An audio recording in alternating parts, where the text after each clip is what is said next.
નમસ્તે મિત્રો, આજે આપણે બનાવીશું શિયાળાને ઠંડીમાં ખાવાની મજા પડે તેવી લીલા ચણાની ટેસ્ટી ભેળ. એકવાર તમે સ્વાદ ચાખ્યા બાદ મમરા અને મકાઈની ભેળ ખાવાનું ભૂલી જશો. તો વિડીયો ગમે તો લાઈક કરજો અને ચેનલને સબસ્ક્રાઇબ કરવાનું ભૂલતા નહીં. તો ચાલો હવે બનાવીએ.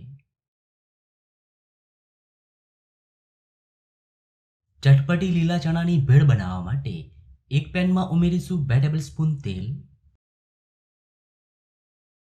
હવે તેલ ગરમ થાય એટલે તેમાં ઉમેરીશું 1 ટીસ્પૂન રાઈ અને હવે રાઈને ફૂટવા દઈએ.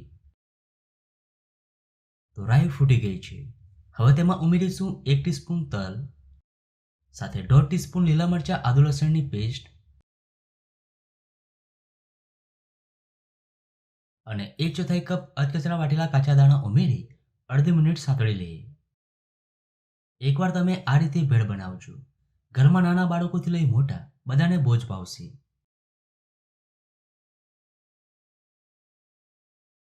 હવે તેમાં ચણાને ઉમેરી દઈએ અને હવે વઘાર સાથે મિક્સ કરી દઈએ.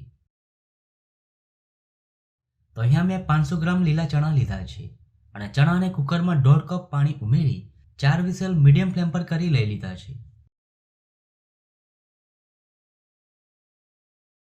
હવે તેમાં બાકીના મસાલા ઉમેરી દઈએ. તો 1 ટીસ્પૂન ધાણા જીરું પાવડર, અડધો ટીસ્પૂન હળદર અને સ્વાદ પ્રમાણે મીઠું ઉમેરી મસાલાને ચણા સાથે એકદમ સારી રીતે મિક્સ કરી દઈએ અને 2 મિનિટ મસાલા સાથે સાતળી લઈએ.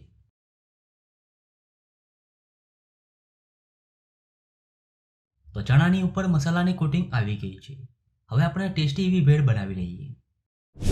હવે તેમાં ઉમેરીશું 2 ઝીણા સમારેલા ટમેટા, 1 ઝીણું સમારેલું કેપ્સિકમ, અડધો લીંબુનો રસ અને 2 ટીસ્પૂન કોથમીર ઉમેરી એકદમ સારી રીતે મિક્સ કરી દઈએ.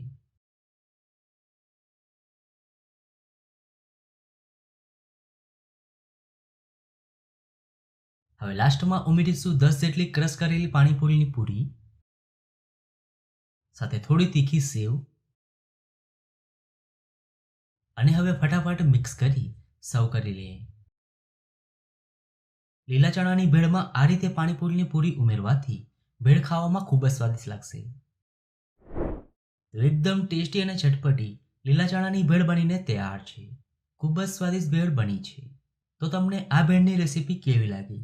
જો રેસીપી ગમી હોય તો વિડીયોને લાઈક અને શેર કરજો.